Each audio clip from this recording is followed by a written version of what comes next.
Hello and welcome to the Golf Course Lawn Show. My name is Ron Henry and I'm here to help answer your lawn care questions. Now, if this is the first time you're joining us, welcome. Super happy to have you here. The way this works is really simple. On your screen, you will see a chat box. And in that chat box, you can enter your question, concern, comment of the day, and I work through them in the order that they come in. Now, sometimes I have the answers, sometimes I do not. But either way, we have an awesome time talking about lawn care and sometimes life.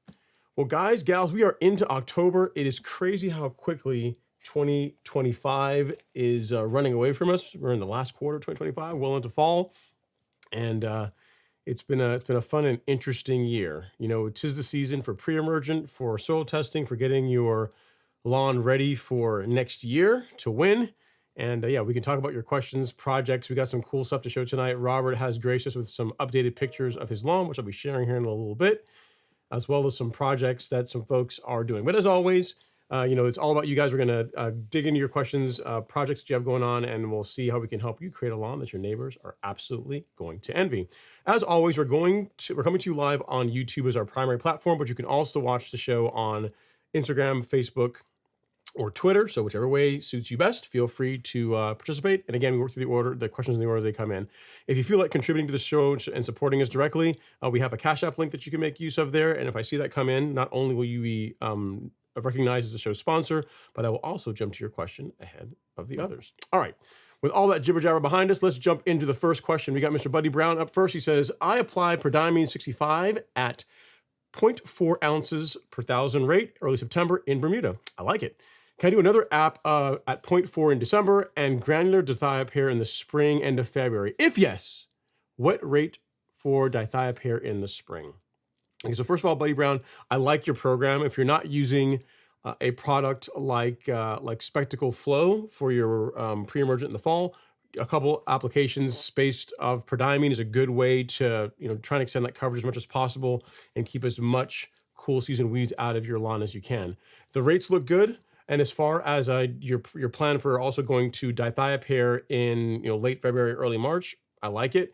As far as the rate, it depends which product you're using. On the bag, there will be a rate. They'll tell you spreader settings, but they'll also tell you how many pounds per thousand. So just look at that. If you have questions about it, you can always feel free to reach out to us, and we'll help you out. But the label of the bag of the product you're using will specify that. Again, it's either going to be a spreader setting, but there's also going to be a pounds per thousand recommendation as far as the application. So if you happen to have a spreader that is not on the label for whatever product you happen to be using, then what you can do is, if you can measure out a 1,000-foot section of your lawn, so a 20 by 50-foot area, and then let's say, for example, we'll use the example of, say, 4 pounds per thousand. So let's give that an example. So you're using a 007 product, say it says around 4 pounds per thousand, thereabouts, right?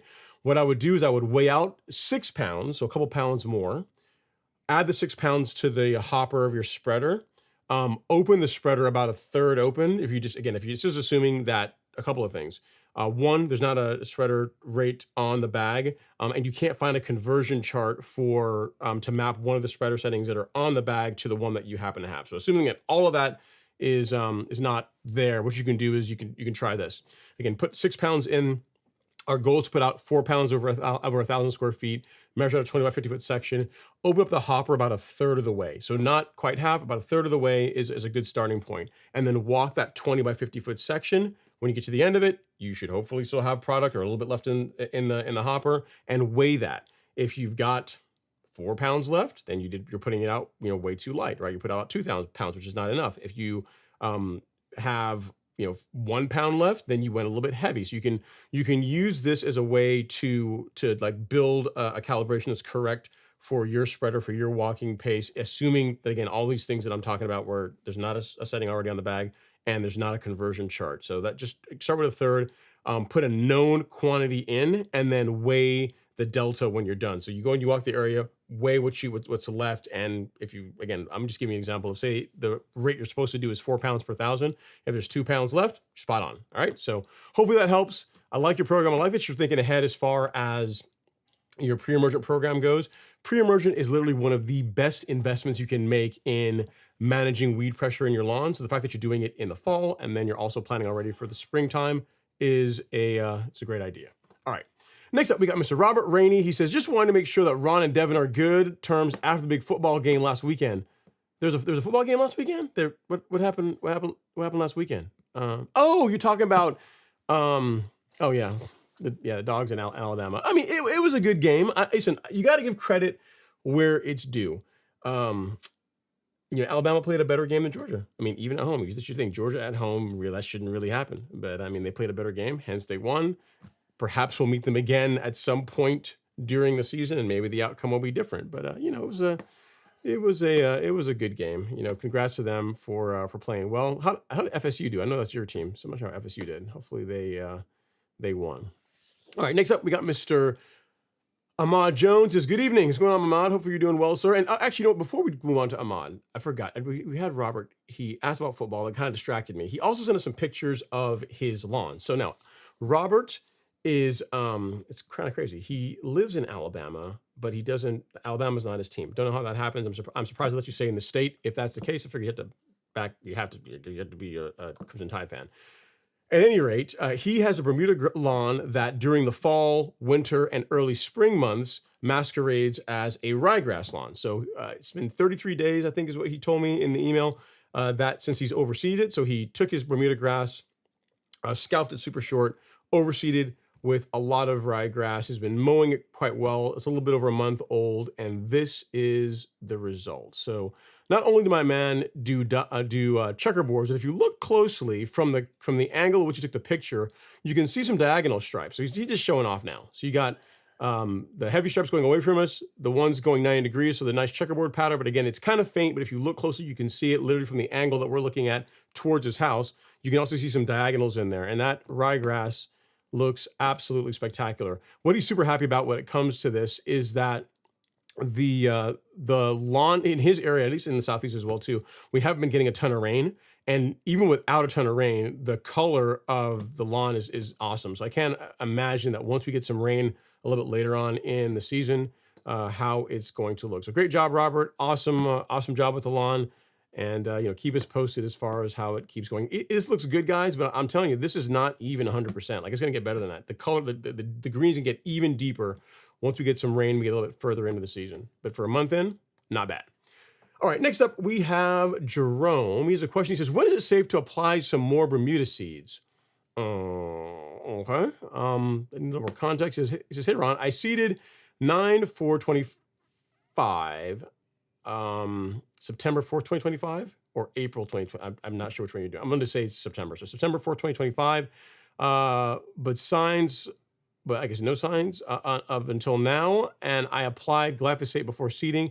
I also remember that I used Spectacle Flow a week before. Okay, so a whole lot going on here. Let's try and unpack this. Assuming I'm reading this correctly, so the date that you applied it was almost a month ago tomorrow, right? So it's the beginning of September. If you're going to establish a Bermuda lawn via grass seed, which again, I don't recommend for most people because it's a lot more work, it's harder, and I don't personally think that you save a ton of money by doing that. If your lawn is under 20,000 square feet, you're probably better off sodding it.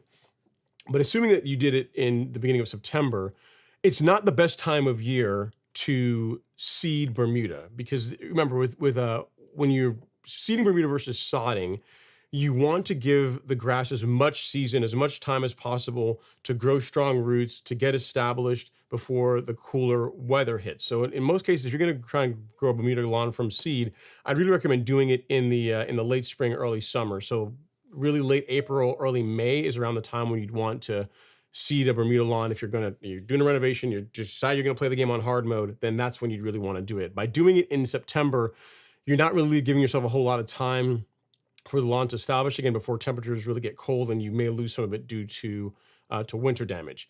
In addition to that, if you are seeding a lawn, you would not apply Spectacle Flow. You would apply any pre-emergent really, but really definitely not Spectacle Flow. You put Spectacle Flow out, a pre-emergent out. Again, assuming this question is real, you're not just trolling me, because you're doing a lot of things wrong here, and I can't imagine that. Maybe, but at any rate, I'll answer it like it's a legitimate question. If you put out pre-emergent a week before, and Spectacle Flow no less, a week before you seed, you're not going to get very good germination. Assuming any of it grows in at all, it's going to quickly die off. So, again, if assuming you did this in September, like I'm reading the dates right and everything, I wouldn't expect you're going to get a lot of growth this fall. I mean, if you do, you're going to lose, some of it over the winter months. So to say all that, if you decide that you want to continue on this path for next year, then the time to seed your lawn would be in late April, early May. What I would try and recommend that you do, again, unless you have a really, really, really, really, really large property, is just sod it for a couple of reasons. Bermuda grass seed, save Arden 15 and Princess 77, which, even though they say they were like hybrids via seed, they're just really, really, really, really improved common Bermudas. Most of the Bermuda grass seeds you're going to be able to get your hand on, like Yukon is a good example. It's an improved common Bermuda versus a hybrid that is only available from sod, like Tahoma 31, Tiff Tough, Tiffway 419, Celebration. Like, these are improved varieties of Bermuda grass, cultivars of Bermuda grass that have deeper color, better cold tolerance, finer leaf blade. Just overall, they just are a more appealing grass to most people to look at than grass that's grown by a seed. So this might be, a blessing in disguise, in the sense that, yes, you may not get any germination, but it gives you a chance to reconsider this path and go with, a sod instead of grass seed. So hope that helps, Jerome. Again, if you applied Spectacle and then you also seeded Bermuda right afterwards, you're probably not going to get a great result. What I'd highly recommend is just to go with sod instead. Again, Celebration, Tahoma 31, Tiffway 419, Tiff Tough, all great choices for a Bermuda grass lawn. All right, so I hope that helps. If that helps, sir. If you need anything else, definitely let me know.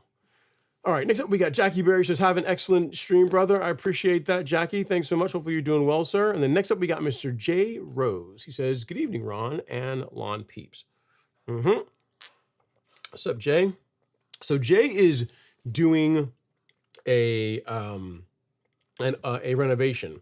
So kind of like what you're planning to do, Jerome, although he is going the sod round. I believe he's doing Tiff Tough. So we can kind of take a little quick down memory lane of where he was, where he is, and we'll eventually get to see where he ends up.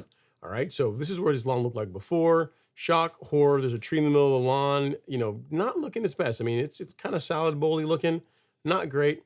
So he starts killing it off. You can see here, that's what he's starting out with before. And now he's gone to that. So the tree's been taken out. It's been verticut. It's been turf raked. It's been, I mean, he's done around of glyphosate to really clean it out, to kill it off as much as possible. And another picture of where he is. This shows the prep work that he's doing. And then one more.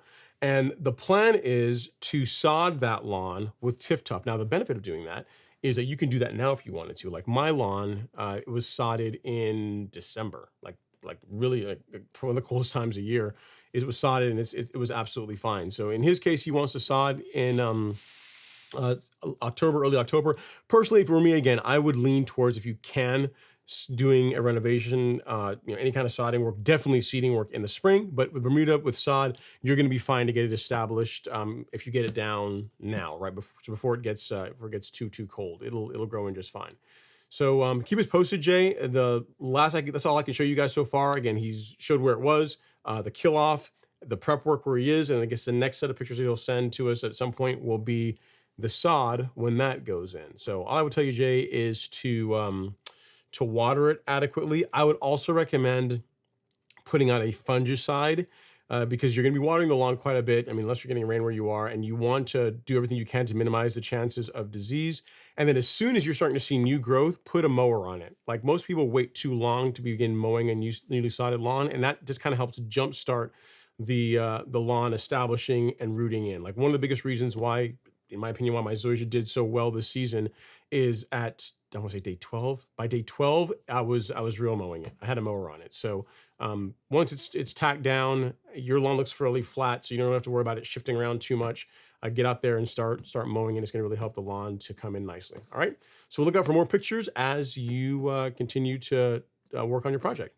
All right. Next up, we have Steve K. He says, "Good evening, Ron and folks. Getting ready to put down some headway and 12/0/24 rain in the forecast. I like it. I did mine. Was it last weekend? Time flies. It's either last weekend or I think it was last weekend. Is I did my 12/0/24 app and headway G, because we had quite a bit of rain this past weekend, so I wanted to get ahead of that. So I did my fungicide app and my last granular fertilizer app of the season. And overall, I can show you guys how the zoysia is looking. I'm liking the zoysia a lot more this time of year than the Bermuda.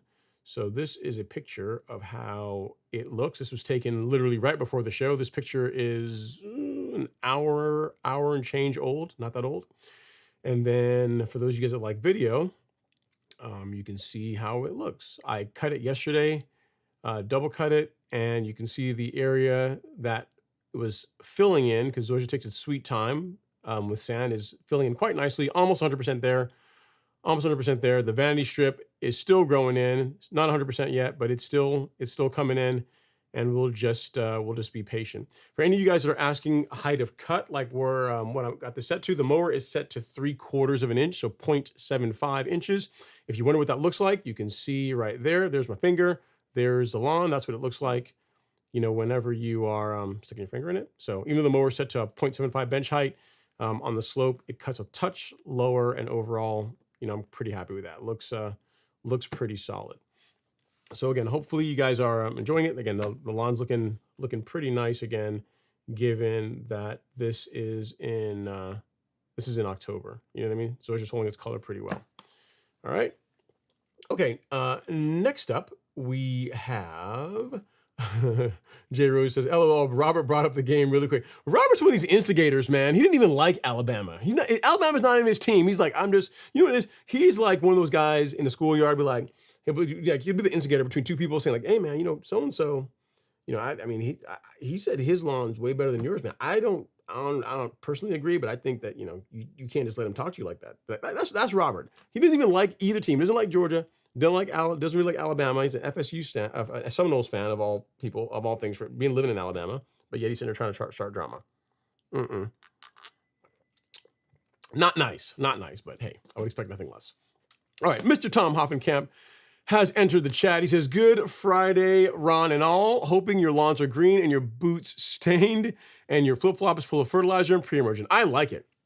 I like it. Tom, so yeah, overall, can't complain too much. You know, it's funny, it's something I just realized. The video I just showed you guys, I had my phone set. I'm looking at it, I'm like, why does it look like log? And it looks like log because I set my phone to record in ProRes, so it's not looks flat. Looks the video, the picture looks good. The video, this looks flat. That's why there's a big difference between how that looks, which is kind of desaturated, and how that looks. So interesting. All right. At any rate, yeah, man, it's a good time of year to get your, or it is the time of year to get your pre-emergent out. I cannot stress enough. I'm already getting emails from folks asking the question, "Hey, is it too late to apply my pre-emergent? Did I wait too long?" I'm like, no, you didn't wait too long, but you really don't want to wait any longer. I would get it out. So if for any of you guys that are wondering, if you're on the fence about applying your pre-emergent, apply your pre-emergent. It's like, again, one of the best decisions you can make for keeping weeds out of your lawn. And Tom was telling us that his wife had him put a tree in the lawn of all things, which kind of crazy, but he did it. He says trees are bad for my Bermuda. My wife had me install one this week, and I'm a little bummed. Plus, the tree dabbed me in a clearly defiant gesture, and of course, just kind of all tongue in cheek, kind of a joke. So, Halloween's already started, so he's got a tree on the lawn. You know, he's not going to put a real tree in. I don't think his wife would ask him to do something that mean. Plus, that lawn. I mean, the size of that lawn, you really don't want to. I don't think you really want a tree there. It wouldn't fit well. So. But yeah, Sean, Tom, I am seeing some shade there. So you got to watch out. If that tree stays out there too long, you are going to have some damage to the Bermuda. So you may have to move it around or do something about it. But thanks for sharing the picture. We all got a pretty good laugh out of it. And it's crazy, man. Halloween or October's already, so all the decorations are going up. Okay, next up is H Buzz Digital. He says, "Good evening, Ron and all. Looking forward to the show. Make it great as usual." I do my best, man. My best. It's a slower time of year. You know, really, we have folks doing some renovation work, but for the most part, it's fairly quiet. So we can cut up a little bit more, look at Robert's lawn, and be jealous. Talk about football a little bit. All right, next up is Jason Harrison. He says, "Soil plugs taken, tests submitted, ready for the results, and possible corrections on pH." Yeah, great point, Jason. So what Jason's talking about is the fall. One of the things that we talk about in our calendar and in the Golf Course Lawn Academy is that really, if you're going to do a soil test, if you're really, really trying to be particular about getting the best possible result with your lawn, doing a soil test near the beginning of the season, so February, March timeframe, before you start really a heavy fertilization regimen, and again towards the end of the season, which October would qualify for most of you guys, is a good idea. And here's why. By doing a soil test in the spring, you're able to set your program, know what fertilizer, soil amendments, whatever you need to do to get the best possible result in your lawn for the growing months of the year. And then as we get towards this time of year, doing a soil test does a couple of things. One, it allows you to measure the effectiveness of your nutrient program. I mean, visually, your grass will tell you if you're doing a pretty good job or not. But if you want to see, hey, if I was trying to say raise phosphorus levels in the soil, how much did I do that successfully based on the nutrient program that I ran throughout the season? Soil test is going to tell you that. But more importantly, a soil test is going to let you know what your soil pH is.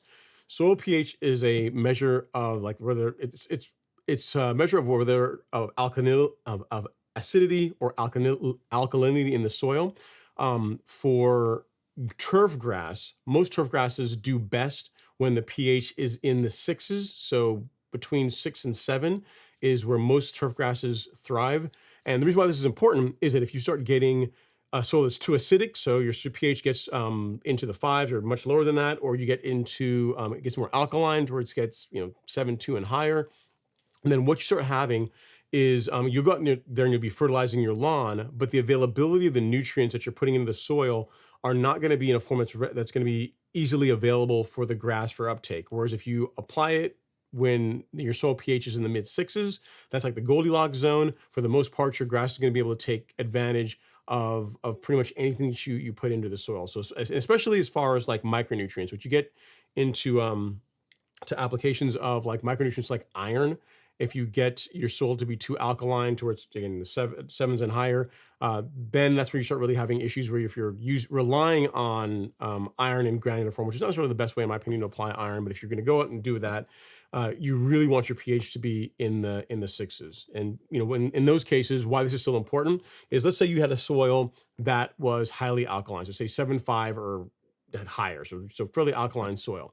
Why that information is important is that if you are going to make use of micronutrient like iron or boron or copper, in that case, well, my soil is very alkaline. If I use a product or fertilizer, like a granular fertilizer that has those nutrients in it, like my grass is not really going to be able to take advantage of it as much as it would if I go the foliar spray route. So in that case, you have a soil that's highly alkaline. You're going to be relying on foliar sprays for a lot of your micronutrient.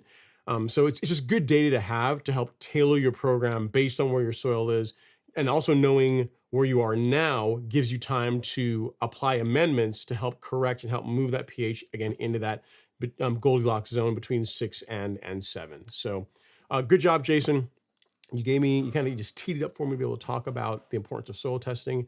And yeah, keep us posted as far as what your results look like. Jason's in the Golf Course Lawn Academy, so we'll look out for that in the Facebook group. All right. Okay. Next up, we have Provisions Barbecue. He says, "Hey Ron, next season I'm definitely going to switch to reel mowing. Ooh, be careful what you wish for. What should I be doing now to set myself up for it? And what is the best way to lower the height of cut from 2 inches down to 3/4 of an inch? I guess /half inch. Okay. So one, congrats on deciding to take the plunge for reel mowing. The biggest thing I'd say to set yourself up for it is just being honest about how much time you have to commit to working in your lawn. Because whereas when you are rotary mowing, if you can mow your lawn, if you're mowing taller once a week, that's kind of okay. But if you're like in the folks on this live stream, really twice per week mowing is the bare minimum for you to get a lawn that really stands out. If you're reel mowing, the shorter you go, the more frequently you're going to have to mow it. So I don't know what kind of grass you have, but let's say it doesn't really matter. But if you have a Bermuda grass or a grass that really lights off and grows very quickly when it gets in the summer months, let's say you're maintaining it at 3/4 of an inch.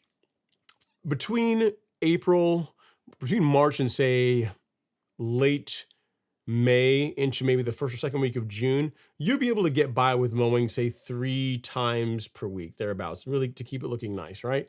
Once you get into mid-June through like August timeframe, if you're maintaining it at 3/4 of an inch, really every other day on the better end, and on the high end, every 2 days is really as far as you're going to be able to want to go as far as mowing goes. So just, I guess, be honest with yourself as far as the height of cut that you want to maintain the lawn at, because the lower you go, the more frequently you have to mow it. The more frequently you mow it, the more the more time you're injuring the grass. So having a good fungicide program to help prevent disease issues in the lawn becomes more important. Just kind of know what you're setting yourself up for.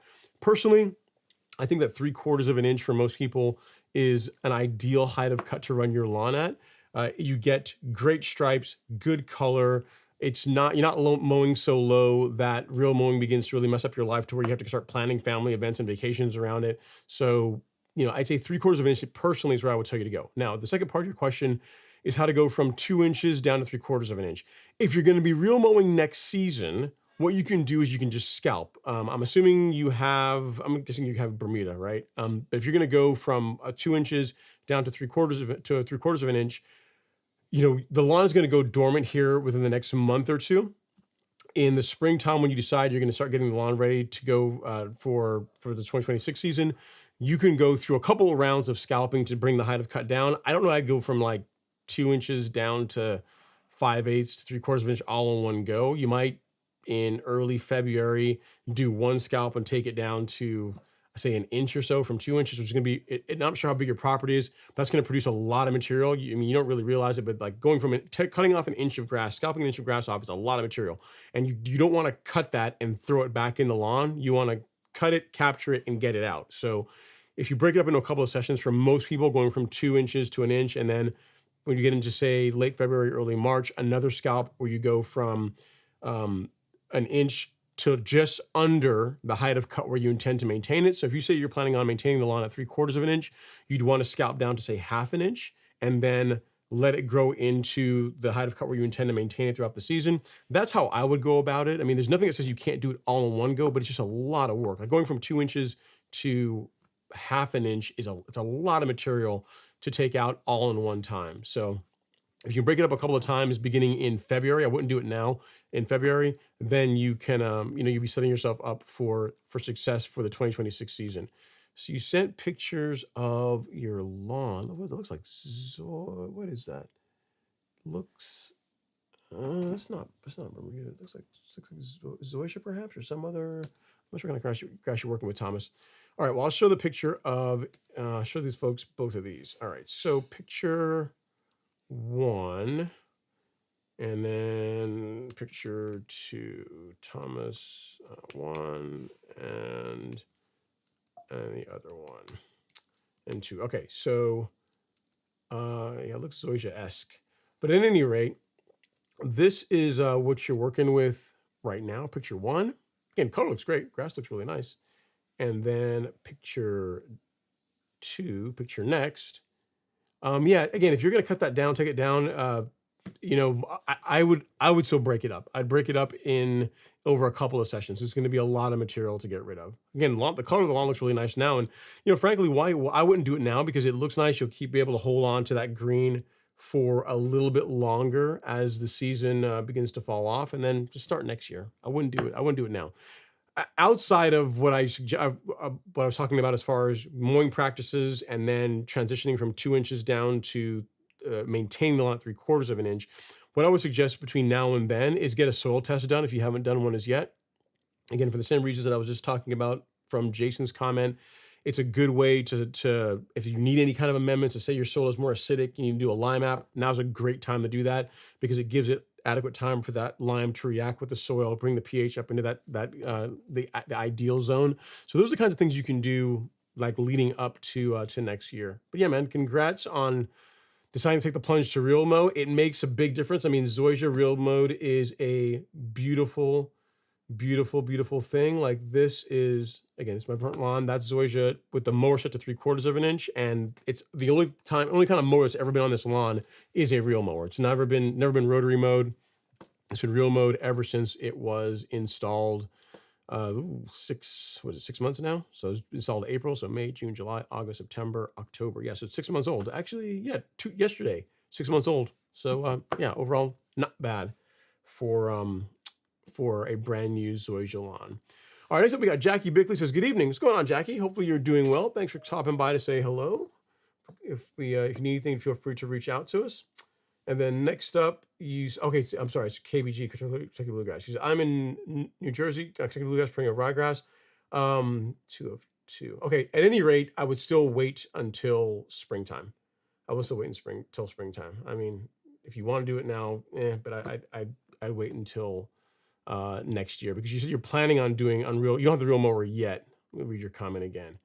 Yeah, next season I'm planning to switch to real mowing. So that implies you don't have the real mowers yet. So then next year is when you would do all this work. You'd bring the height of cut down, because both perennial ryegrass and Kentucky bluegrass will tolerate being cut at the heights we're talking about. Like if you look at Augusta National, where the Masters tournament is hosted, that course is really Bermuda grass, but during the Masters, it's overseeded with ryegrass, and it's cut much shorter than what you're going to be maintaining in your line. It looks absolutely great. So you can do that. It'll maintain that height of cut without an issue at all.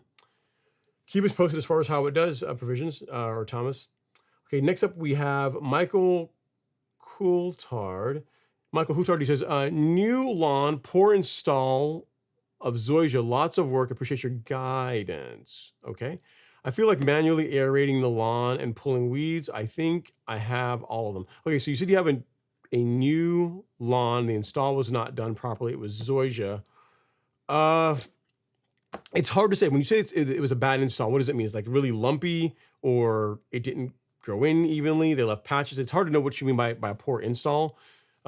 What I would tell you, Michael, I'm not sure how old the sod is, but if you if you haven't been mowing it, like believe it or not, like mowing, while the good nutrient program is important, like regular mowing with sharp equipment is literally one of the best things you can do for a great lawn. It's the thing that, in my opinion, most people don't do enough, and it really holds them back. They think they can just throw, fertilizer and throw inputs at it, and yeah, those they absolutely help, but it doesn't. You're not going to really get that manicured look without regular mowing. So I'm not sure exactly what the particular issue is from the pour install, but let's just say let's go through that. Let's go with that. Let's say that you had some weeds, and let's also say that you had it's bumpy. So how would we fix a lawn that has got some weeds in it and is also bumpy?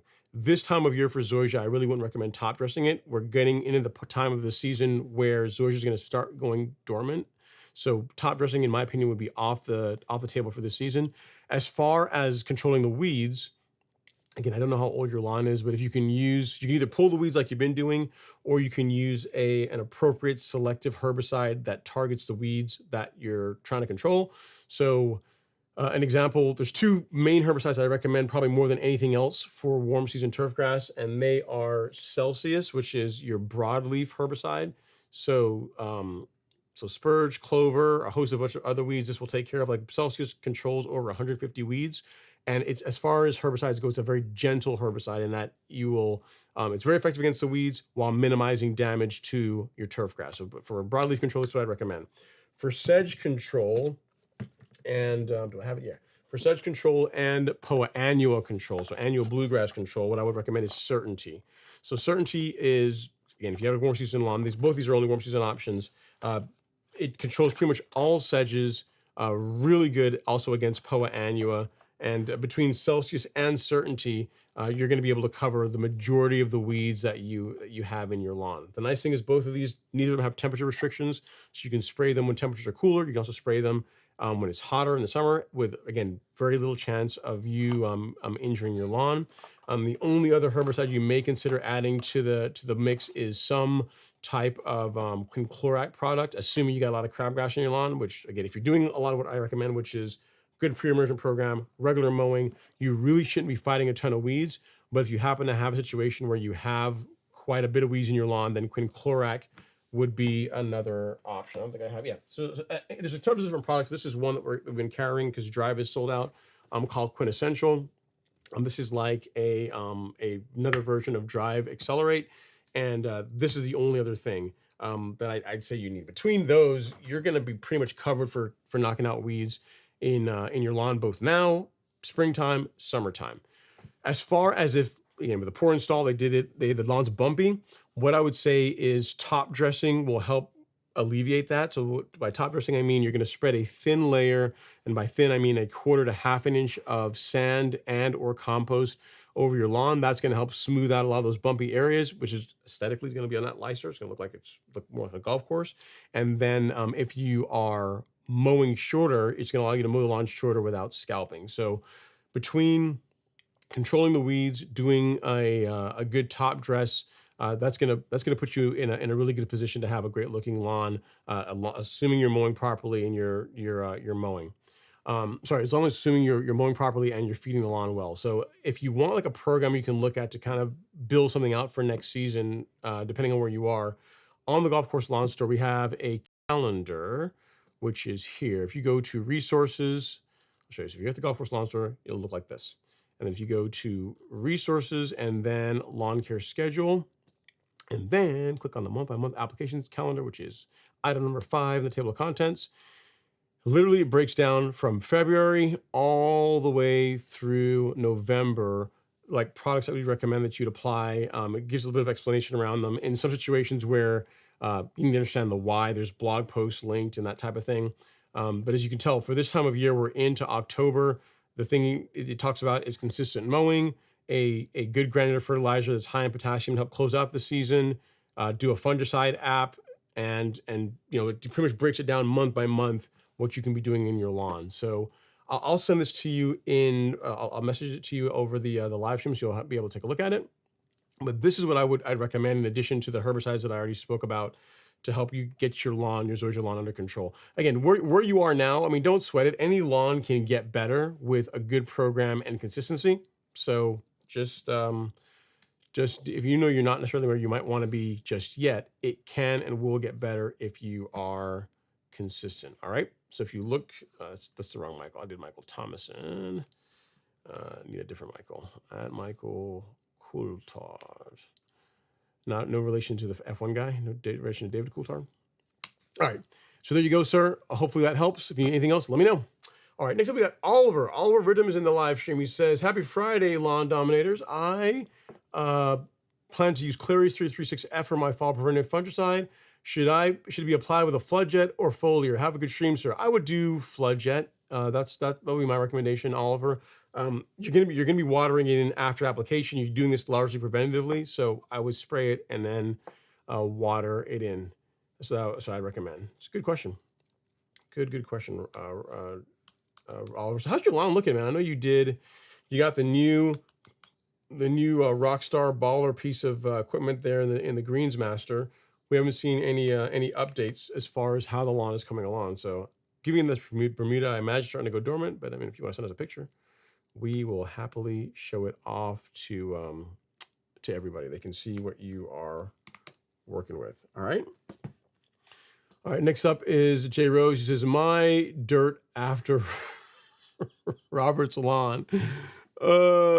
Yeah, it's a pretty big contrast. I mean, hey, listen, man. So here's the thing that's gonna happen, Jay. We'll do it like this. So you are here, but eventually you will be here. How about that?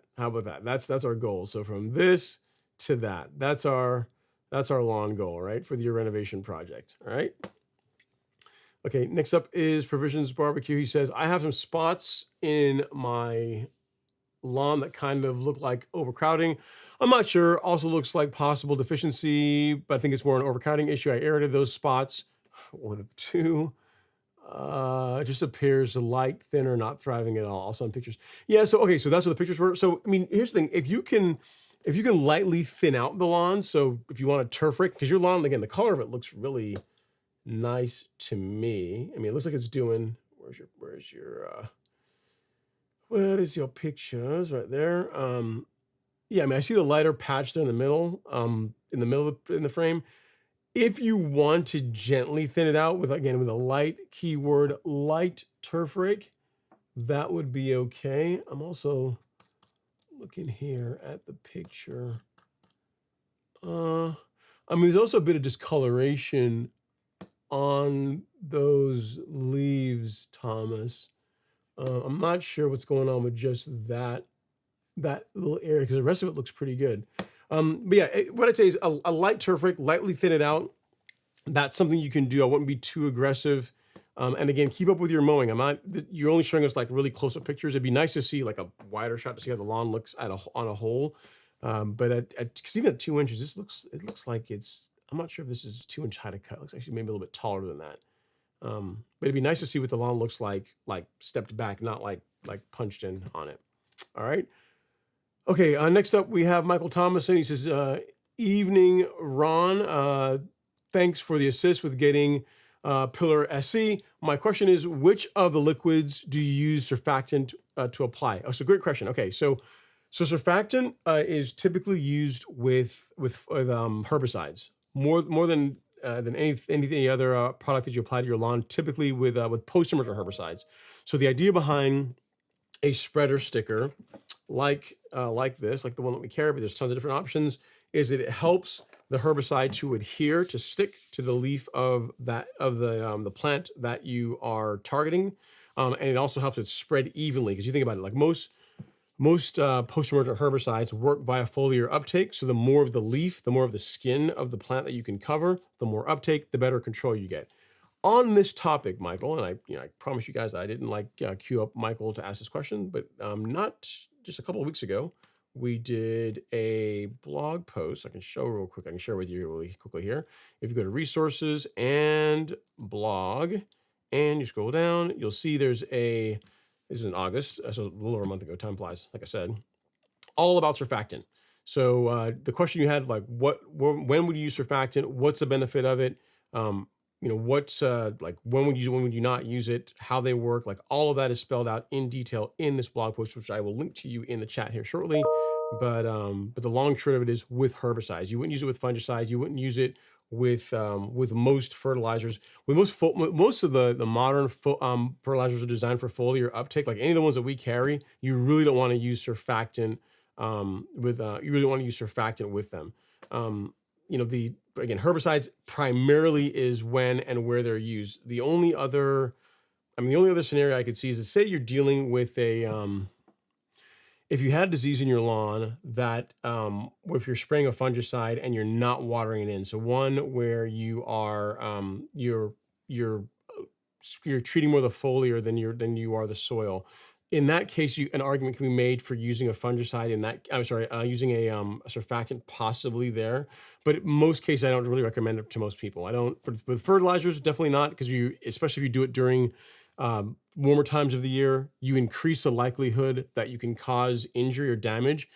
So in most cases, the only time I really recommend surfactant use outside of a few edge cases with fungicide is really with herbicides. That's more of the most cases you're going to use it. With fertilizers, no. With growth regulator, no. Again, because in many cases, what you find is surfactant. It enhances uptake, but it can also cause, if you overuse it, it can cause injury, or it can lead to injury more so in a case where you wouldn't normally have. So let's take a product like, say, Celsius. Celsius by itself, if sprayed at the correct rates, you're practically, I won't say never, but highly, highly unlikely you're ever going to have any major discoloration or any damage to your lawn. Even with surfactant, if you use it at the low rates, a third of an ounce per thousand, also pretty unlikely you're going to have any damage. If you overuse it, so say you did, this would be kind of crazy, but say you do like an ounce of surfactant of the spreader sticker per gallon, right? Which is like 3 times the rate. So if you did an ounce per thousand with a product like Celsius that normally would not injure your grass, in that case, because you went heavy with the surfactant, you may get some injury, right? So that's the reason why outside of herbicide use, typically don't recommend surfactants. So hope that helps, Michael. For Pillar SC, what I would recommend is apply it, water it in, and then if you're treating an active problem in your lawn, 14 days later, apply again and again, water it in. And you should see a pretty big improvement in your lawn over the next 2 to 3 weeks after doing so. All right, next up is Robert Rainey. He says, have you been messing around with lighting again or new camera looking ultra resolution this evening? I'm not sure if that's a good thing. I have been playing with the lighting a little bit, Robert, mainly because there's a filter that, or shade filter, there's a gel that I use in my key light, the main light that you guys can't see. It's like probably 18 inches from my face. And there's a gel that I use in there that I think, gives a more flattering look, right? This is not easy to look at for several hours. I'm trying to do my level best to make it easier on you guys. So every 3 months or so, I have to replace the gel because the light just pretty much bleaches it. So I've got a fresh gel in there. So maybe that's what you're seeing. So same camera, same lenses, lighting, the levels of the lighting still all the same, just a fresh gel that's in the key light. So maybe that's what you are seeing. Robert, I'm glad you took notice. You know what I mean? It's almost like a person that works out and then your friends don't take notice that, hey, I've been working out, putting some work in the gym, or you lost a little bit of weight. I like the fact that you took note of that, because it's not something that, unless you notice it, I would actually say, hey, I replaced the gel here lately. But I'm glad you're paying attention. Okay, next up is Gary Kellett Jr. He says, Ron, not sure about this cool season grass in Northern Illinois, having 2 growing season, no rain in 5 weeks, and temps are still in the 90s. Well, yeah, Gary, if you have temps, so you still have summer temps in October, which is kind of crazy, and no rain, then yeah, your summer is still kind of ongoing. But in general, when we have a normal spring, a normal fall, you tend to have, with cool season grasses, you tend to have a nice spring where the lawn looks great, living its best life, looks kind of like that. And then you get into the summertime where it is holding on for dear life, is trying to die because it's getting cooked. And then in the fall, you get a second round of that if you're fortunate. But it sounds like where you are, you're not getting rain and you got high temperatures. And I'm not sure how much watering you're doing, but if you're not watering it, that's also going to cause it to struggle. But Robert's in the South, he's not that far, well, a couple hours from me in Georgia. And, that's looking pretty good without any rain. It's a month-old grass. So I'd say maybe try increasing your watering a bit if you can, and seeing if that helps improve the look of the lawn. All right, next up is Maizon. He says, what's up, Ron? Quick question. Is it normal for my lawn to not grow much during this time? Yes. I live in Texas, and it's been in the high 90s all last month. When I mowed, I did not see much growth. Yeah, it's normal for a couple of reasons. You still got plenty of temperature, but what you find now is the days are becoming shorter, Maizon. Sorry if I'm mispronouncing your name. So that's what's going to cause Bermuda grass, which I assume is what you have, Bermuda or Zoysia or St. Augustine, to begin slowing down as far as growth rate. It's a temperature thing, but it's also a sunlight thing. So again, given that once you get past June, I think the middle of June is typically the longest day in the year. Once you get past June, July, August, the days are slowly getting shorter and shorter and shorter. We're well into October, so the amount of available sunlight that the grass is seeing throughout the year is less than you saw a month ago, which is why it's growing slower. So completely normal. My lawn, both front and back, are growing much more slowly. I could get by now if I wanted to with mowing it once every 4 to 5 days. That would absolutely be fine, because it really has slowed down as far as how fast it's growing. So completely normal, nothing to worry about. I would not get out there and try and throw a bunch of fertilizer or try and push a bunch of growth. Just let the grass do what it do. Don't get out there and try and force the grass to do something that it doesn't want to do. Okay, next up is Ahmad Jones. He says, what kind of fertilizer can I put down now? I mowed my lawn today, Bermuda grass. It looks great. What is the email so I can send you pictures of my lawn? Thanks. So my email address, Ahmad, is ron@golfcourselawn.com. It's right there. And as far as if you're going to take pictures, please, for the love of everything live streaming, like, don't hold your phone like this, hold it like this. So take the picture in landscape, not portrait, because you can tell I'm like on a box, a big rectangle like this, I'm not turned up. So it makes it easier for me to format it so it shows up nicely on the screen. So if you can, turn your phone sideways. All right.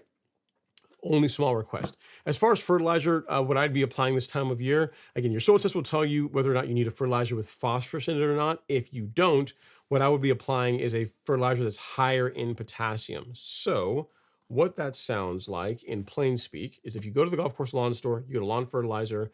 What I applied last week, I think I did like Thursday, last weekend, was the 12-0-24. This is the fertilizer that I close out the season with. It's a great one to start, a great one to start the season in March, April timeframe, and then it's a great one to end the season with.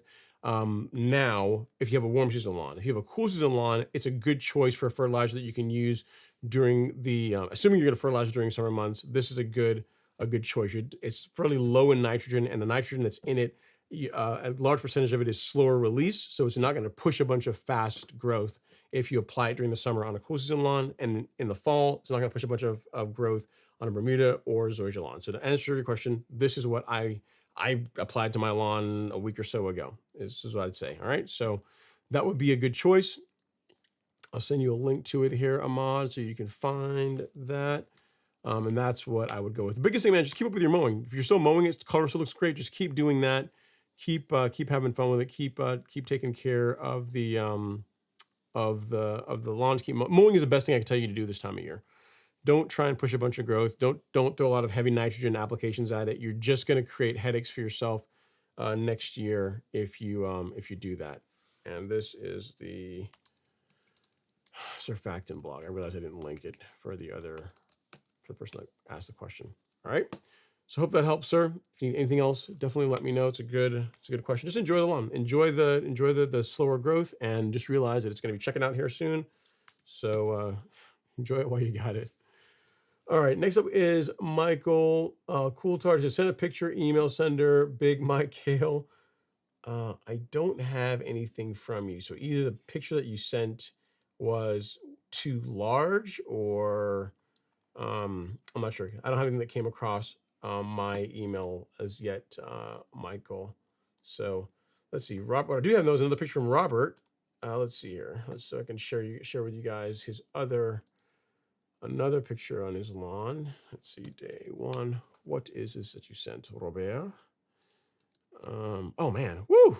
Oh goodness gracious, See, okay, now I was saying you kind of showing off before. This is definitely showing off. So yeah, he did do some diagonal stripes, and this is where we were before. I'm not sure if he went out there and just ran them over right now. I wouldn't be surprised if he did, knowing him. You know what? I almost think he did that. I think he did actually just go out there and run the mower.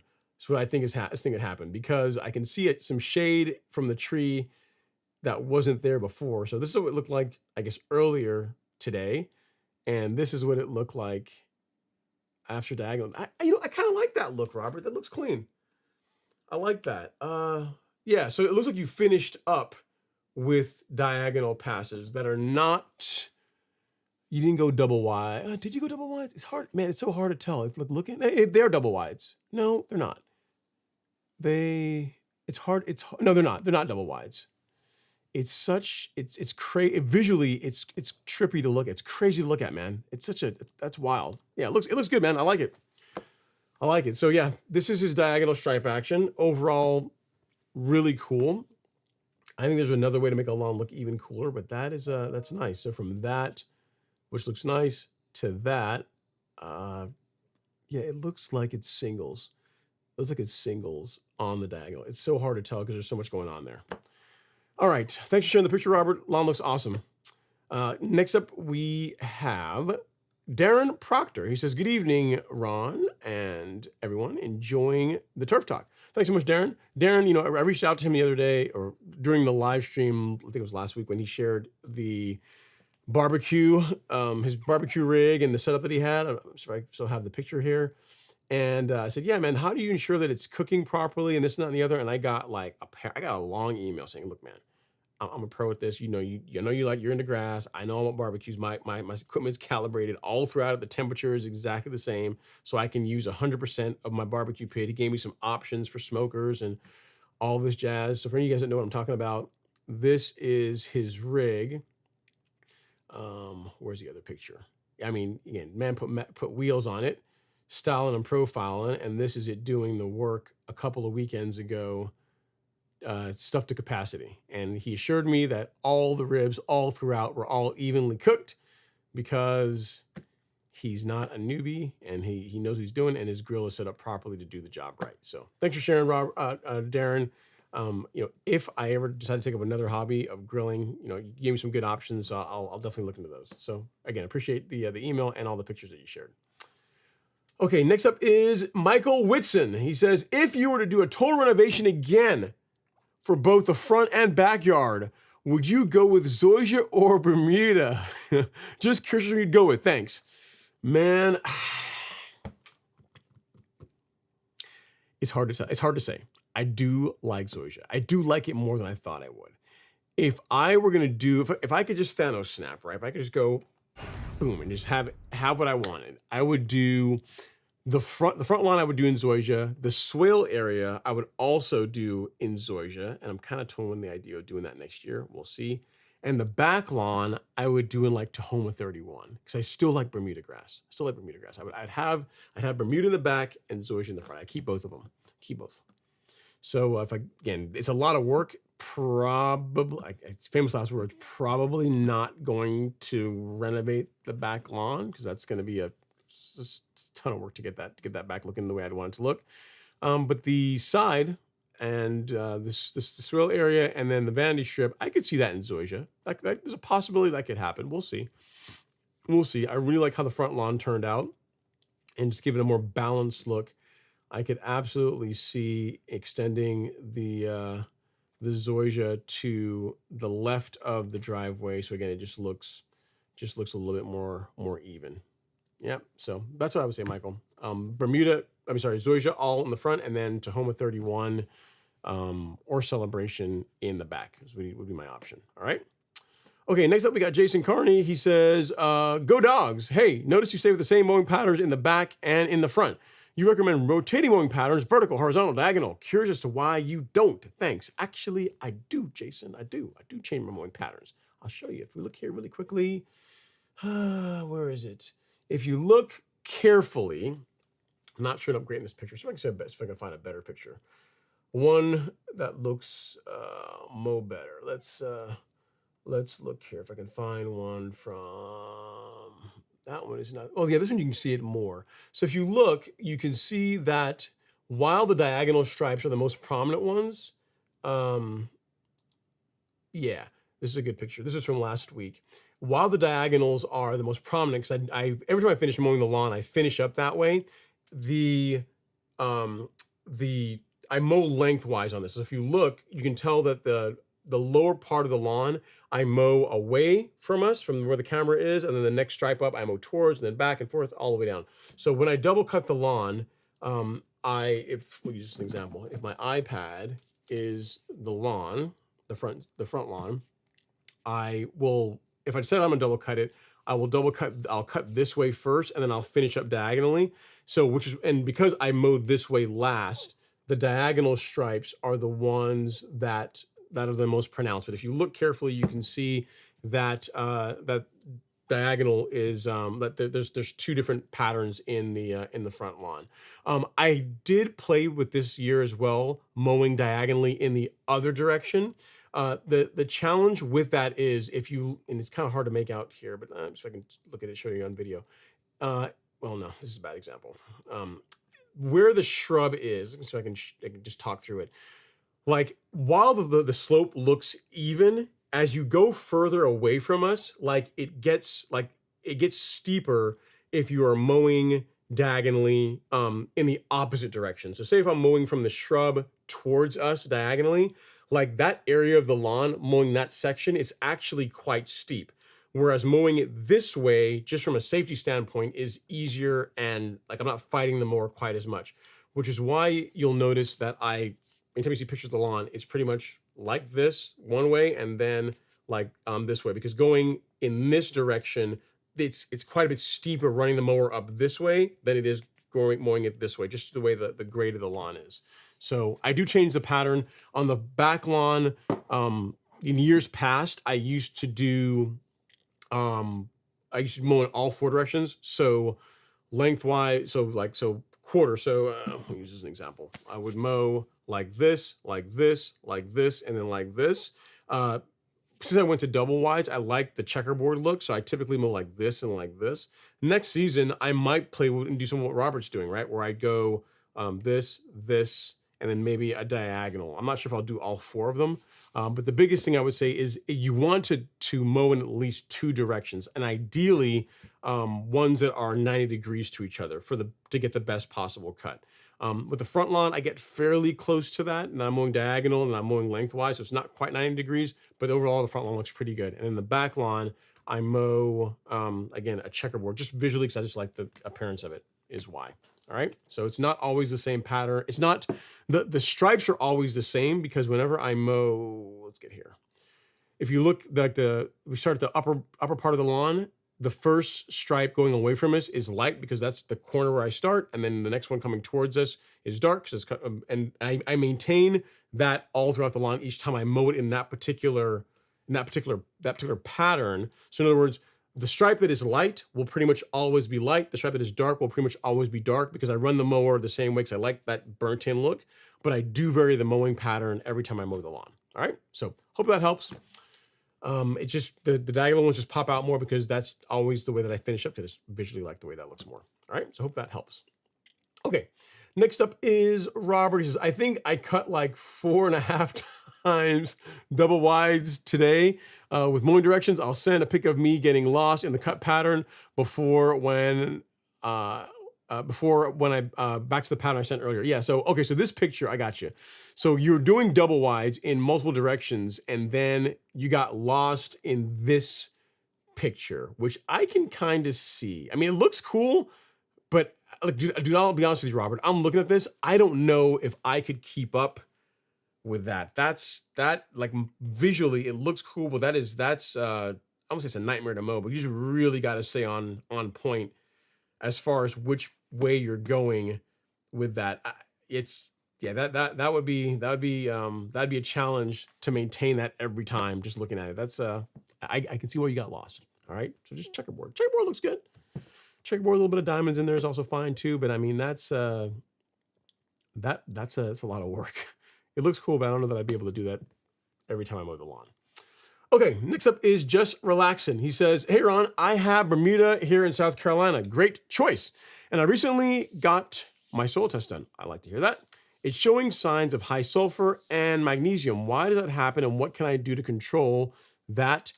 pH and I guess an N are good. Okay, so it's just a characteristic of your soil. As far as sulfur, iron, and magnesium, what you would do with that data is you would apply fertilizers that don't add to that. So if you're going to go out and apply a fertilizer and you have a choice with a granular fertilizer that has iron in it versus one that does not, if your iron's already high, you would not apply the one that has iron in it. If you are looking to minimize boosting sulfur and magnesium levels, same thing. You just look at the ingredients, the analysis of the fertilizer, and if you have one that has going to add less magnesium, you would choose that versus one that has more. So it's not a case where you would, in other words, like lowering any of those nutrient levels in a vacuum is there's not really an easy or practical way to do it.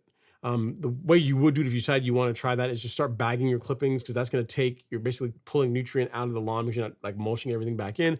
But it's not only going to lower the iron, the magnesium, and the sulfur, it's going to lower everything. So what I tell folks in most cases, whenever like they have high calcium, like in Texas, like a lot of folks in Texas have high calcium soils. You have high sulfur. Just don't add more to it. Just don't. If you have that data, don't go out there and add a fertilizer that has tons of sulfur in it, tons of calcium in it, or tons of magnesium in it, is what I would tell you. Most part, if your pH is good and you're managing the other, like your macronutrient levels, your nitrogen, your phosphorus, and your potassium levels well, you're going to have a great looking lawn. I mean, your high sulfur and magnesium really shouldn't detract really from you having a good stand of turf grass. I just wouldn't do anything to increase it as much as you can control that. So I would tell you. All right, just relaxing. So the short answer is don't really sweat it. Just make sure your macros are really where they need to be. And, as always, keep up with your mowing, and your lawn's going to look great. There's lots of lawns in Texas. I look at a lot of soil test results, and Texas, particularly like the central Texas area, calcium levels tend to often be elevated. And there are folks that have amazing, incredible lawns. So it's not really going to hold you back. Just make sure the other nutrient, again, your macros are really where they need to be. Okay, next up is Mr. Hayes. He says, hey, Ron, and I'll just finish mowing and power raking, plugging my fescue lawn tomorrow. Missed a few shows. Cool, man. Well, glad to see that you are here. Sounds like you've got a fun project going on. Keep us posted as far as how it goes. Now, guys and gals, we are halfway through the show. We're kind of winding down. We got 74 people in the live stream, only 45 likes. If you guys would not mind hitting that like button ever so gently, it's a free way to support the channel. And you know what? Just while you do that, I'll throw in some nice intermission music for you. Give me a chance to take a sip of my cocktail, and I'll look for the next question. So hit that like button for me if you don't mind. Really would appreciate it.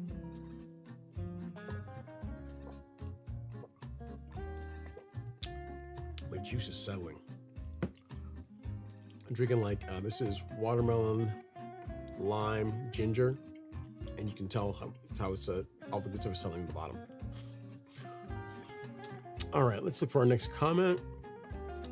Let's see here. We have Dwayne Graham is up next. He's just applied pre-emergent 007 and fertilizer 16408 today after aerating my Bermuda lawn this week, which is very compacted.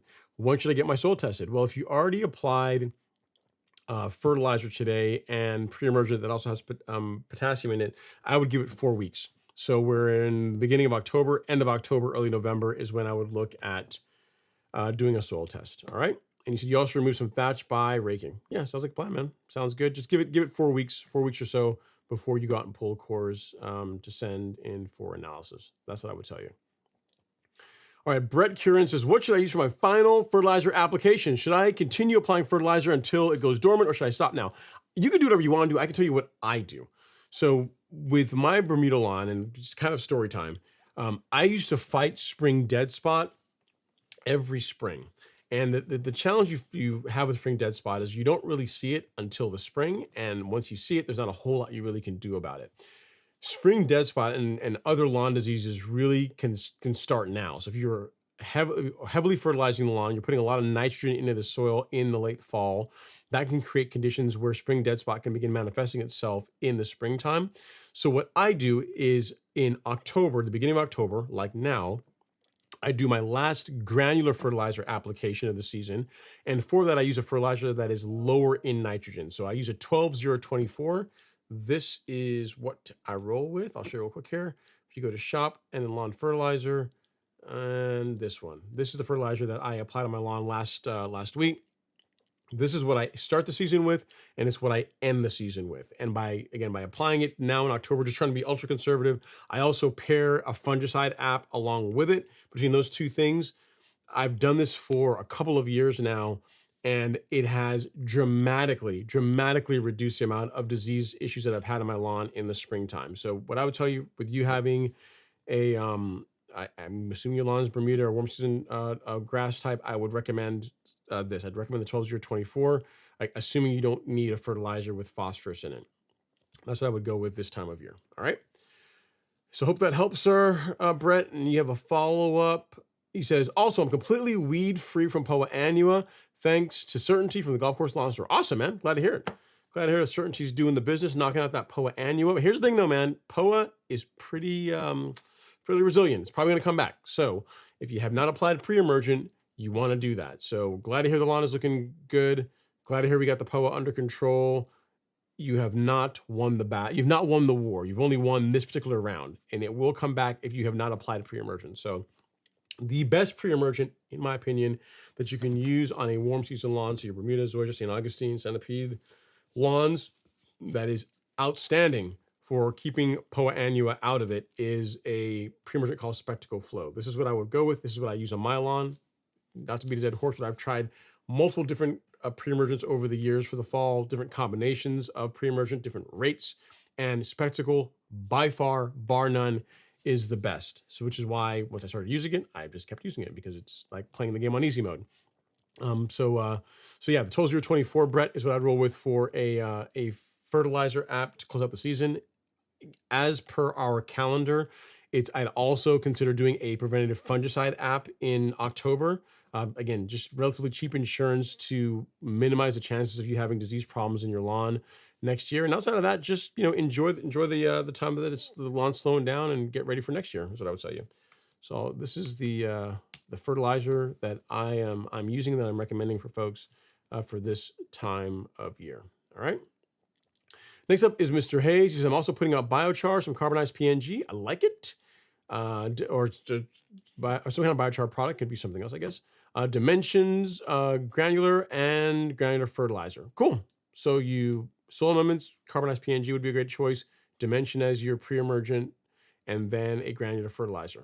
All right. I dig it, man. You're doing all the things. All right, next up is Andre Taylor. What's up, everyone? Happy Friday. Ron, when is the absolute last mow of the season? You know what, Andre? I'm so glad you asked this. So glad you asked this, because today, it's almost like I could read your mind. I said, you know what? What question is Andre and probably others going to ask at some point in October? They ask about fertilizer all the time. They ask about keeping weeds out of their lawn all the time. But what else could they possibly ask? And I guessed right.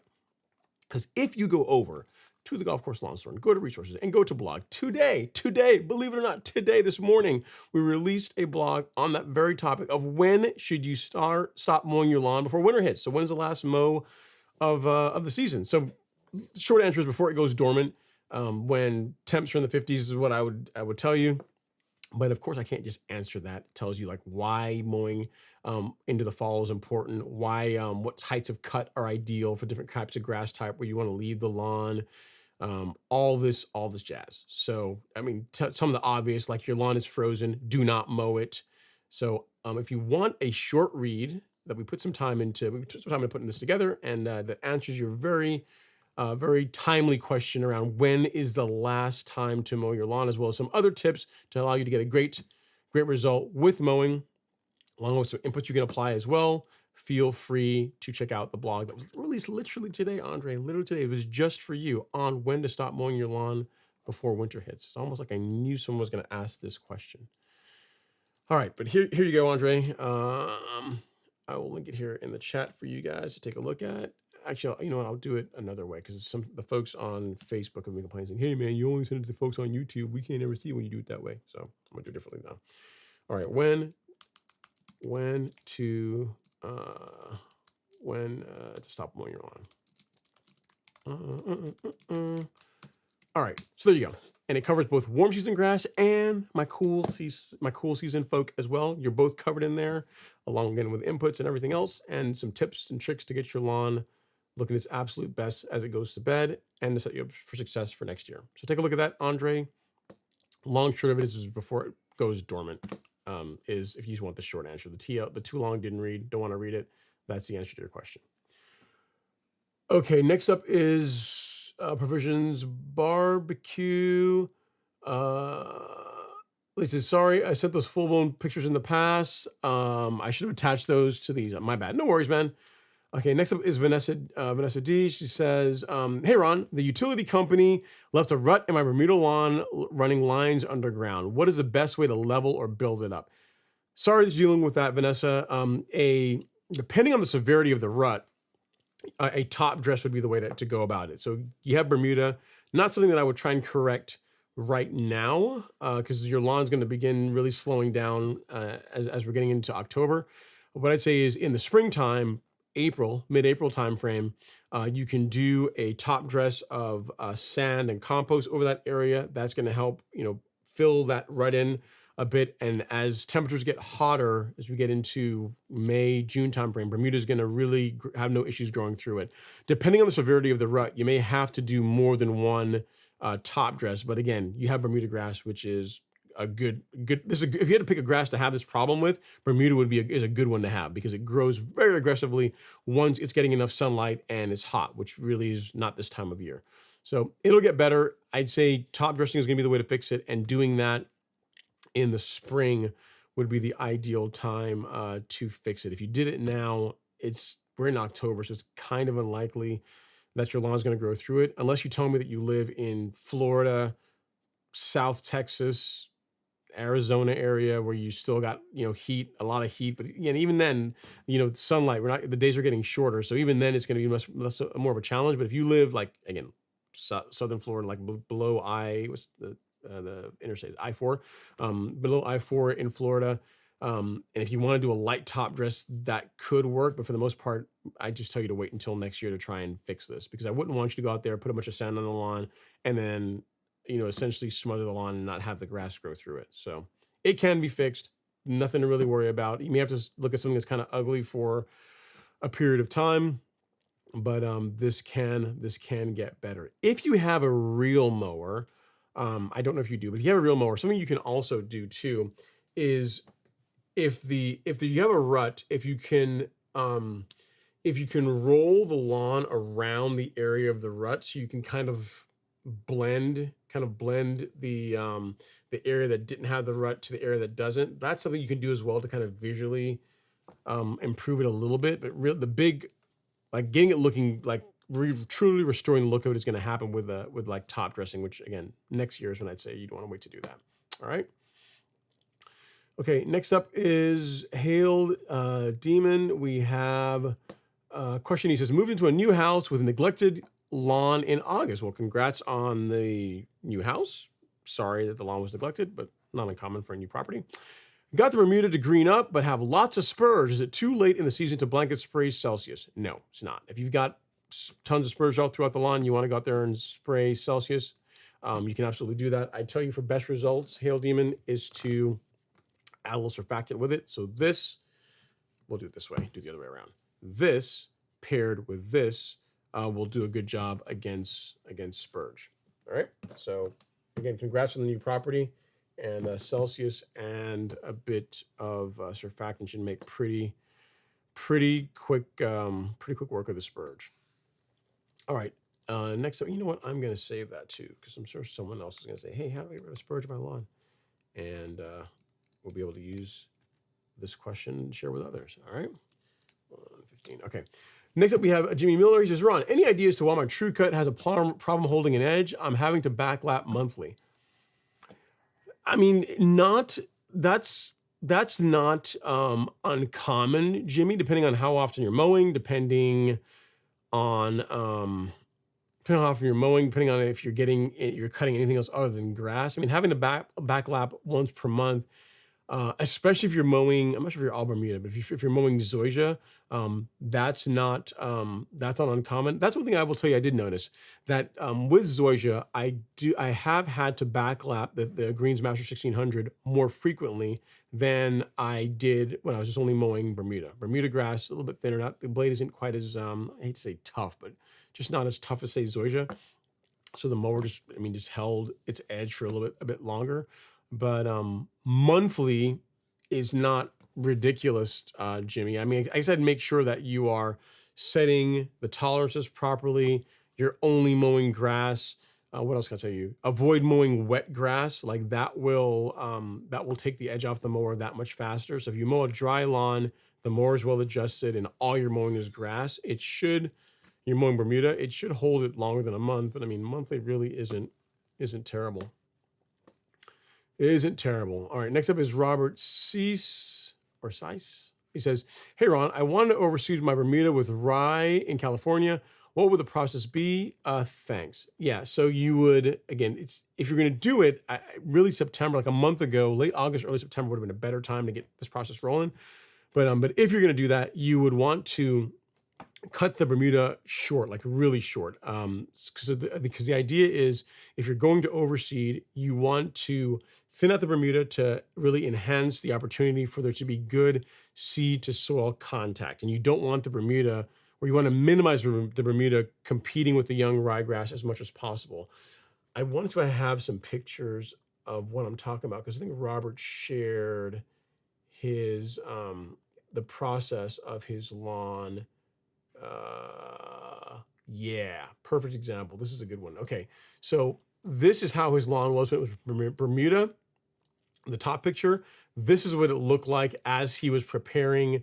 I think this is actually, you can actually see some ryegrass starting to grow in, but this is what he took it down to. So it went from that nice lush and green to that. So scalped it really short, overseeded, and then that's how it looked, before or right after the first mow. So if we go back a little bit further, I'm gonna see if I have any pictures that he shared where we can see more of what the lawn. No, this is still ryegrass. I'm pretty sure he shared some pictures with us a while back of where he was. Yeah, okay, so it went from that, so this is it. Yeah, so it went from that to that as he was preparing it. So you can see this is how his lawn looked before. He lowered the height of cut on his mower, and then it ended up looking like that. So he mowed it really short. Idea again is to thin out the Bermuda, get it cut down short to where you're going to allow as much heat, as much sunlight to get on the new ryegrass seed that you're putting in. Obviously water it. And then ryegrass, the nice thing about it is that it germinates fairly quickly, fairly easily, and then just begin mowing it as soon as there's something to mow. Again, if it were me, Robert, I'm not sure where in California you are. If you're in SoCal, you still got plenty of time to do this, but really better to get this process started in late August, early September if you're trying to get as much out of it as you possibly can. That's what Robert did. Like this grass that you're seeing here is a little over a month old. I think it's like 33 days old based on what he said to me in email. But the process would be take your existing lawn, like scalp it like short. I mean, it should look, if it's green, it should look brown when you're done with it. I mean, you need to take it down really short. Overseed with the appropriate amount of grass seed, water. I'm trying to remember if Robert did fungicide or not. I'm a fan of applying fungicide preventatively anytime you're doing a seeding project or you're putting new sod in, because you're watering the lawn a lot more. And if you're so necessarily you have to do this, but if you have any kind of disease or any kind of pathogens that your lawn's exposed to, with all the excessive water you're going to be doing, you're just increasing the likelihood that you're going to have a problem. A fungicide app is not going to negatively impact your new grass, your ryegrass overseed from coming in, but it will help keep disease at bay. So that's one other thing I'd recommend. Cut it really short, fungicide app, do your overseed, water it appropriately, and as soon as there's something to mow it. That's going to help the lawn to really stimulate. That's going to help the ryegrass to really begin lighting off and growing in nicely. All right. So hope that helps, sir. Hopefully you're in part of California where there's still plenty of season left. Again, Roberts is a month old, so you're about a month behind him, but this gives you an example of what your Bermuda lawn can look like with a nice overseed. All right. Okay, next up is just relaxing. He says, "Hey Ron, should I verticut my lawn before it goes dormant?" I wouldn't. The only reason I would really verticut this time of year, a Bermuda lawn, is if you were, I mean, I think you have Bermuda, right? Yeah, 'cause it's going to go dormant. Is if you're planning on doing an overseed of some sort, like if you're looking to thin the lawn out, so you could cut it super short, verticut it if you wanted to. Again, this is all to help thin the lawn out, and which is going to set yourself up for success with your ryegrass overseed. But if all you're looking is just to cut the lawn a little bit shorter before you go into dormancy, I would just mow it shorter. I wouldn't necessarily get out there and verticut or do any kind of heavy thinning out of the lawn again, unless your plan is to overseed it. All right, just relaxing. Next up, we have OG. He says, "Hey, Ron, my dad has cool season lawn, and I have already seeded and fertilized in September, and now I'm adding more fertilizer. When can I add pre-emergent?" Now. You can also do that now if you want to. If he's not planning on, well, you seeded, you seeded fertilizer September. Um, so, yeah, so I read that wrong. So here's the thing. If you use this, if you put the grass seed out strictly just to help thicken the lawn up a little bit, but it's not like you did a renovation. You're not really relying on the grass seed to really fix the lawn, then you can apply pre-emergent really a month or so afterwards. In most cases, whenever you do any kind of overseeding work, any kind of grass seed, I'm against it. And here's why. Like if you are renovating a lawn and you're doing it and you're putting seed out, pre-emergent will negatively impact the ability for new grass to be able to establish because it attacks the roots. So it attacks the roots die, grass dies. So if you have a lawn that's already was largely in good shape and you put a bit of grass seed out because it's something you just do every single fall, but you weren't really relying on the grass seed to have the lawn look nice, then yeah, I would opt for a pre-emergent app because given the choice between maybe thickening up the lawn a little bit with an overseed or drastically reducing the weed pressure in your lawn, I think that the latter is more important. I think it's better to keep weeds out of your lawn, especially with a cool season lawn. Like for most people, I know a lot of folks have this habit where every fall I'm going to overseed my lawn because it's just a thing that I guess cool season folks like to do.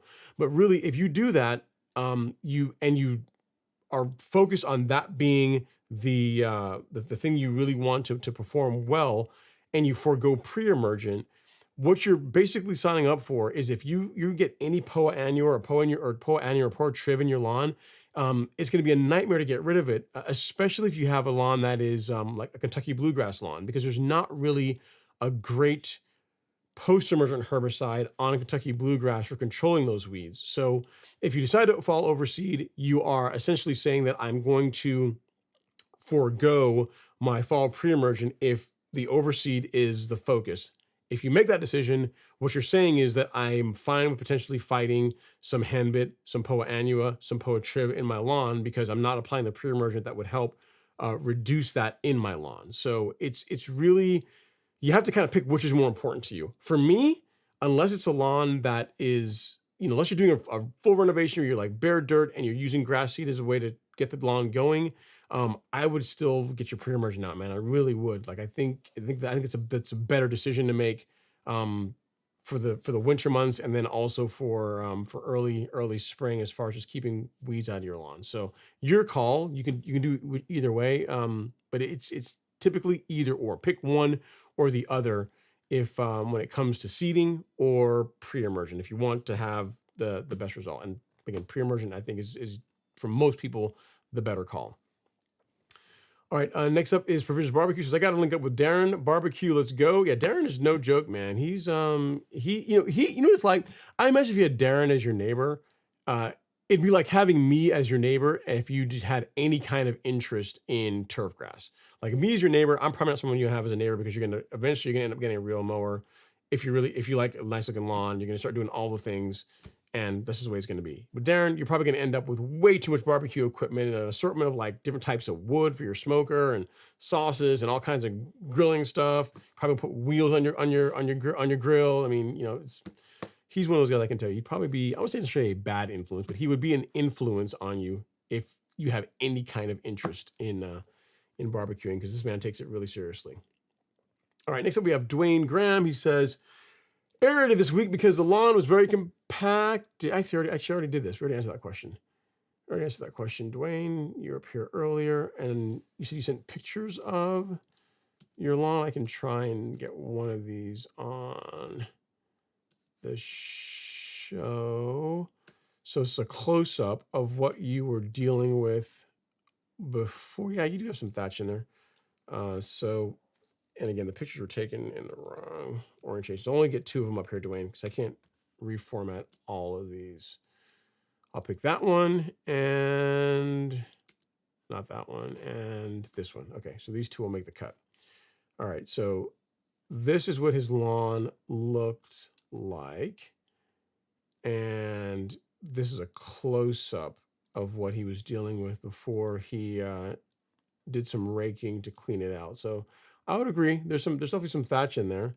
It'd be nice to see what you're working with after the fact. This picture doesn't look like an after the fact picture to me. It's hard to tell because you gave us a close-up of it before, but not necessarily one after. But yeah, it sounds like what you did is a good plan as far as getting your pre-emergent, getting your fertilizer out to help that lawn recover from the cultivation. And then next up we have Mike. Actually, we have Trilla from Manila, but he's not really. I keep saying it anyway though. He says, "Hey Ron, and happy Friday, everyone. Plan to do a fall fungicide app this weekend and close out the season. I like it. Sounds like a good plan to me, Trilla." And then next up, Mike Merriweather. He says, "Hey Ron, in South Carolina, if I apply pre-emergent this Sunday, can I apply fungicide a week later? Does that help the lawn for next season?" Yeah, absolutely. You can do that, Mike. You can do it next week, or you could do them also on the same day if you wanted to. Like, it's not like you have to do a pre-emergent and a fungicide a week apart. You could literally do the pre-emergent, go and do that, and then go out and apply the fungicide like right afterwards, and then water them both in. There's no real reason to wait a week apart unless you want to for some reason. And it does help the lawn for next season.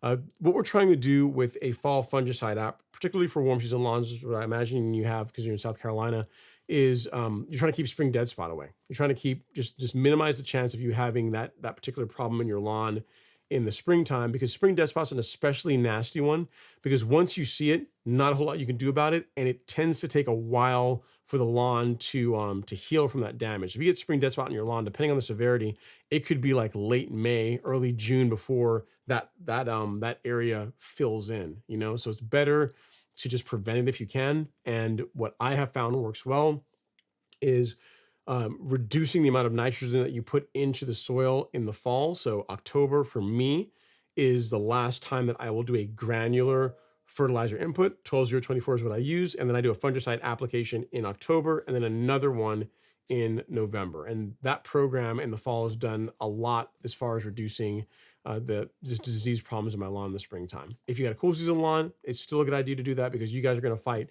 the snow moles, and a preventative fungicide app in the fall can also help with that as well too. So hope that helps, Mike. It's a great question. I like where your where your mind is, and you know, the 12024, if you're looking for a fertilizer, that's what I would do this time of year. And then as far as fungicide, Headway or Pillar SC, either one of those would be a good choice for a fall fungicide app. Actually, you know what? I got a video kind of explaining.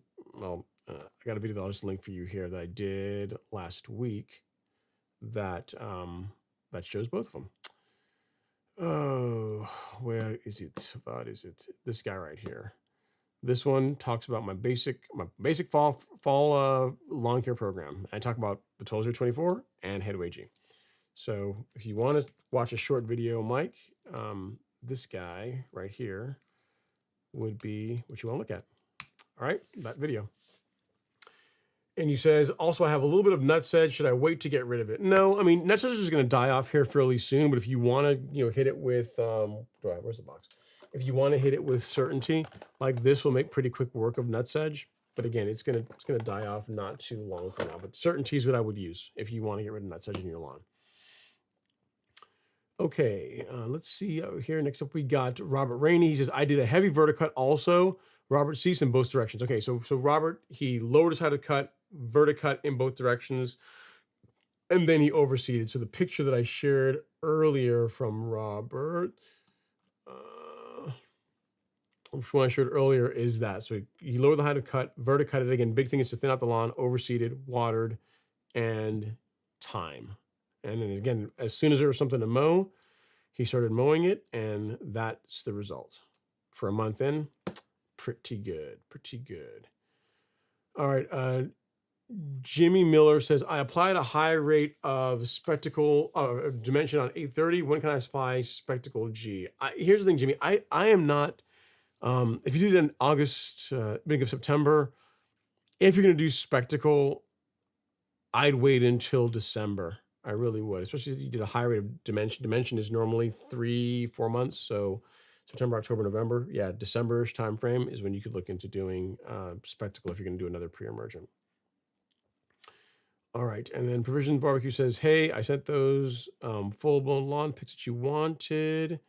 Did you? Because I don't. Oh, here we go. Oh, man. Thank you. It's a good thing you sent them. Man, that looks good. Okay, so here's the thing. Provisions Barbecue. The way you made the lawn looked, now I remember this. This is you're the one that seeded it, because before you had the hazard tape around the lawn. So looking at the picture, right? So here's the thing. I looked at the lawn when it's at 2 inches, and I thought that looked pretty nice. You listening, you said there's some areas that are kind of like, lime in color. You're not super happy with it. Let me see, Prof, BBQ.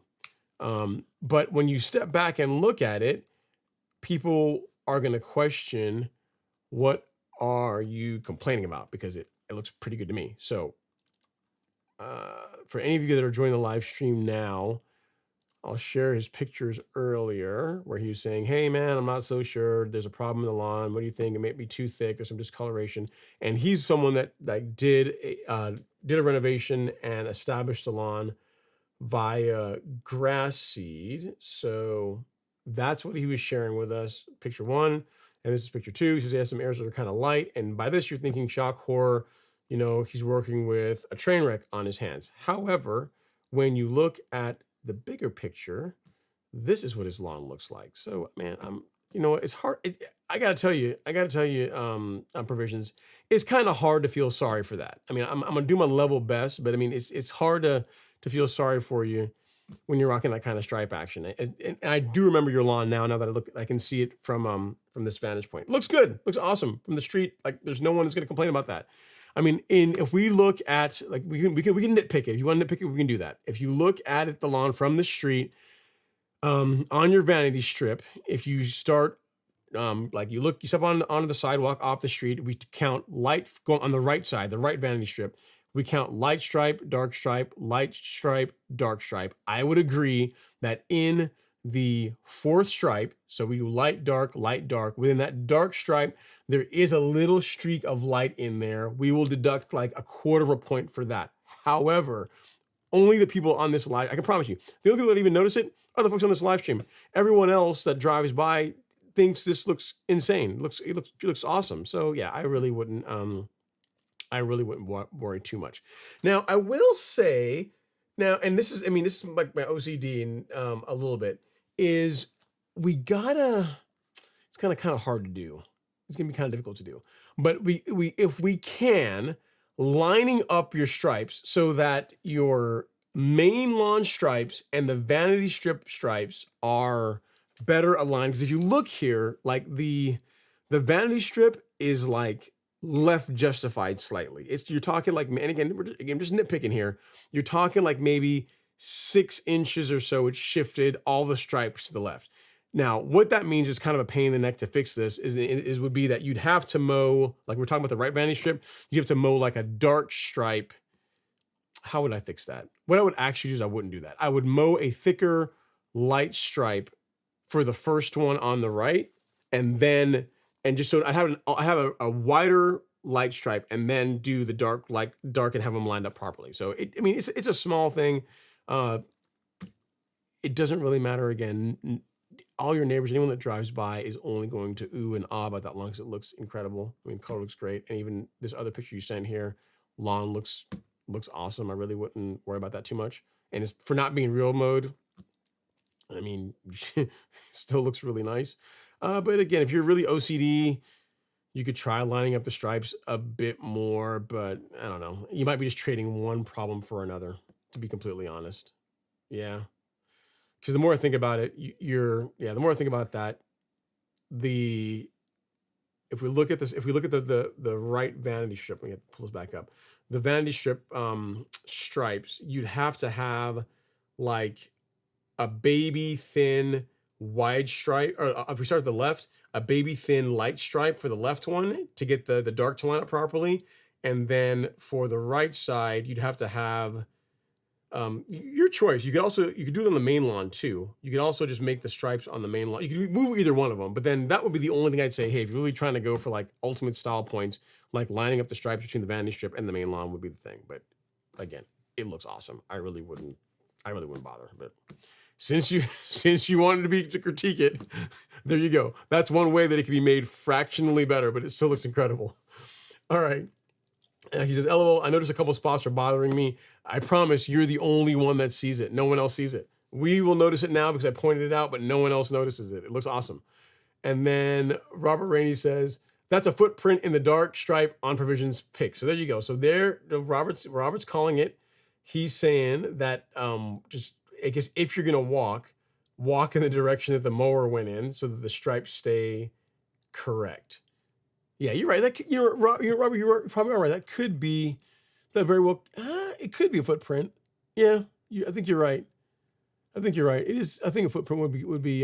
Yeah, that's likely what that is. So those are the only things like you could say provisions. If you real mow it and you're mowing it shorter, then the footprints are going to show up less. But again, dude, the lawn looks spectacular. I mean, even if you decide you didn't want to go to real mowing, I haven't seen your neighbor's lawn, but overall, looking solid.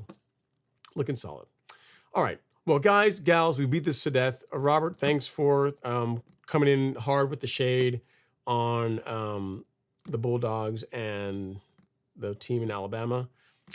But yeah, we'll meet again, and maybe next time we'll do better. And but yeah, it's hard to stripe with an ego mower. So let me get this straight. You're saying you have an electric ego mower, and it's hard to stripe with that mower. I'm going to put this up on the screen. So with the mower you have, you're having a difficult time getting stripes. That's what you want us to believe.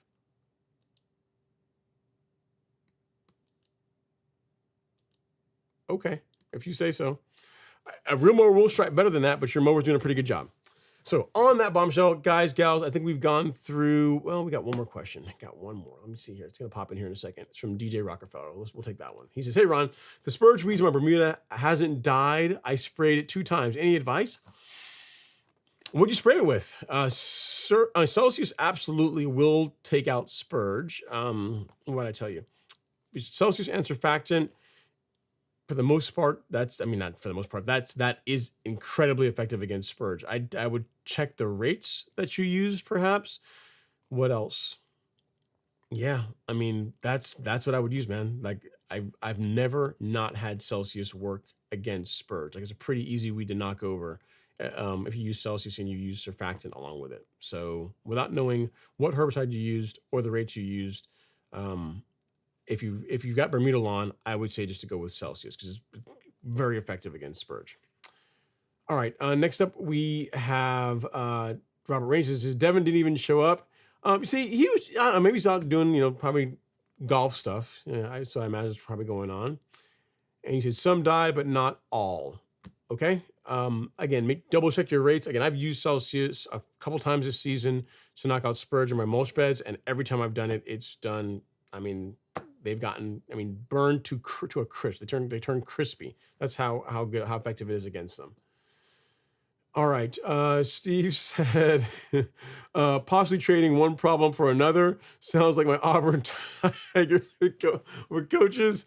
Yeah.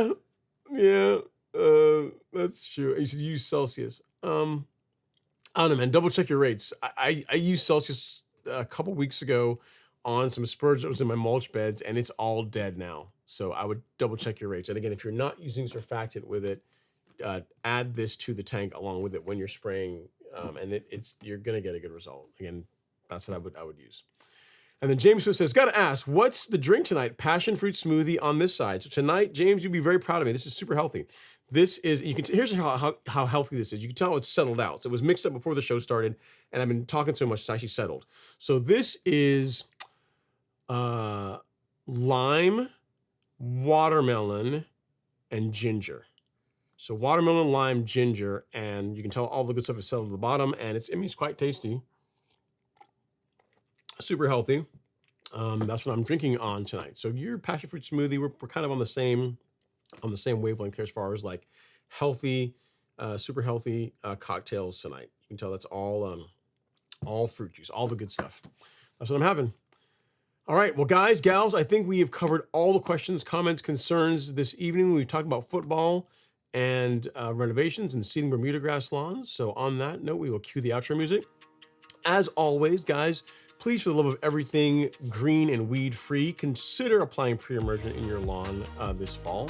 It doesn't matter if you get it from us. We'd appreciate the opportunity to learn your business, but for the love of everything green and weed-free, consider applying a pre-emergent this fall. Your lawn will thank you a few months from now, and it will especially thank you in the spring when you are battling weeds far, far less.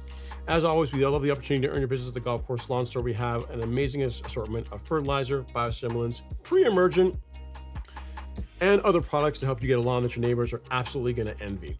Next week, there will be a change in our regularly scheduled programming. We'll still have the show, but it's going to be Wednesday night due to a commitment that I have on Friday.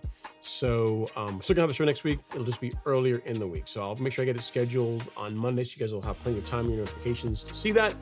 We'll be here Wednesday, just for next week, Wednesday evening, 7 p.m. Eastern, to talk about you creating a lawn that your neighbors are going to absolutely envy.